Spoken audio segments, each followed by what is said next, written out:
नमस्कार दोस्तों, इल्विश यादव ये नाम आज किसी पहचान का मोहताज नहीं है। यूट्यूब पर इल्विश यादव के 15 मिलियन सब्सक्राइबर हैं। बिग बॉस ओटीटी के विनर हैं, लेकिन अब ये नाम काफी ज्यादा चर्चा में है और ये चर्चा का कारण है रेव पार्टी। जी हाँ, इस पार्टी में वन विभाग ने छापा मारा और 9 सांप बरामद किए। इनमें से कुछ तो बेहद जहरीले किंग कोबरा जैसे सांप भी हैं।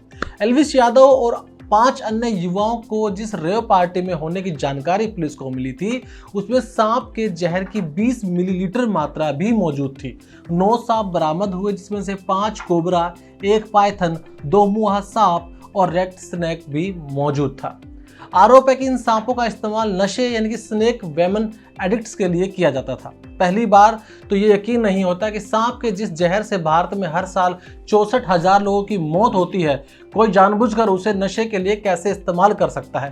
लेकिन असलियत यह है कि सांप के जहर का इस्तेमाल नशे के लिए बहुत लंबे समय से किया जाता है। आइए अब इस पूरे खेल को समझते हैं कि आखिर ये सब हो कैसे रहा है और क्या ये सांप के नशे का चलन अभी सामने आया है या इससे पहले भी कोई इसका पुराना इतिहास रहा है। देखिए, पुलिस ने पिछले साल भी ऐसी ही रेव पार्टी में धरपकड़ की थी। रेव पार्टी में हिस्सा लेने वाले युवाओं में नशे का जोर इतना बढ़ गया है कि उनके नशे में कोबरा के जहर का इस्तेमाल भी होना शुरू हो गया है। हम आपको यह बताएंगे ये पूरा धंधा कैसे चलता है, कैसे कोबरा और जहरीले सांपों से नशा कराना और करने का खेल होता है। पुलिस तस्दीक करती है कि रेव पार्टी में जहरीले सांपों के जहर को ड्रग्स के तौर पर लिया जाने लगा है और इस बात की पुलिस को पूरी भनक है, जानकारी भी है। देखिए, भारत के कई इलाकों में, खासकर राजस्थान के उत्तर पश्चिमी इलाकों में ऐसी जनजातियां हैं जो इसे सस्ते नशे के रूप में इस्तेमाल करती हैं। दुनिया के दूसरे हिस्से में भी ऐसा सुना जाता है और देखा भी गया है। तो आखिर करते क्यों है सांप का नशा, ये एक बहुत बड़ा सवाल है। अब सवाल उठता है कि आखिर नशेड़ियों के सामने सांप का नशा करने की मजबूरी क्या है या फिर ये कोई अलग तरह का चलन आ गया है। इसका जवाब यह है कि पारंपरिक तौर पर जनजातीय लोग शराब वगैरह की तुलना में इसे सस्ता मानते थे, इसलिए इसका नशा करते थे। हालांकि अब सांप से के जो जहर उससे दवा बनती है, इसलिए आसानी से उपलब्ध नहीं होती। दूसरी कैटेगरी में वे लोग आते हैं जिन पर शराब से लेकर भांग, अफीम, गांजा, चरस और ड्रग्स का नशा बेअसर होने लगता है। डॉक्टरों के पास जो मरीज आए, उनका कहना था कि सांप के जहर का नशा करने के बाद उन्हें कई बार हफ्तों तक नशे की तलब नहीं लगती थी। दूसरी तरफ इसका इस्तेमाल करने के बाद उन्हें दूसरे नशे की तुलना में बेहतर लगता था। दूसरे ड्रग्स की तुलना में मनुष्य जब कोबरा या जहरीले सांपों के विष से नशा करता है तो उसमें चेतना रह नहीं जाती, मतलब चेतना कम हो जाती है। वह एक काल्पनिक दुनिया में विचरण करने लगता है। 8-10 घंटे उसी में गोता लगाते हुए खुद अपने फैंटेसी की दुनिया बुनता रहता है और उसी को असली समझकर उसका आनंद लेता रहता है। बाकी सभी नशों में आमतौर पर चेतना बनी रहती है। अंदाजा रहता है कि आप क्या कर रहे हैं, किधर बैठे हैं, किधर जा रहे हैं और किससे क्या बात कर रहे हैं। तो अब सवाल आता है कि कैसे किया जाता है ये नशा। अब अगला सवाल ये बहुत महत्वपूर्ण बन जाता है कि सांप के जिस जहर से लोग मर जाते हैं उसका नशा कैसे होता है। अभी तक की जानकारी यह है कि 2 तरह से किया जाता है। पहले तरीके में सांप के जहर को सपेरे निकाल लेते हैं, उसके बाद इसे इंजेक्शन के जरिए नसों में दिया जाता है, इंजेक्ट किया जाता है। दूसरा तरीका ज़्यादा जोखिम वाला है। इसमें नशेड़ी जो होते हैं वो खुद को सांप से डसवाते हैं और वो अपने या तो पैर में या फिर जीभ के ऊपर सांप से डसवाते हैं। अब आप सोच रहे होंगे कि काटने से तो लोग मर जाते हैं, तो फिर ये लोग क्यों नहीं मरते। ये बहुत खतरनाक है। ऐसा करते हुए कई बार नशेड़ी युवाओं के मरने या पागल होने की खबरें भी सामने आती है।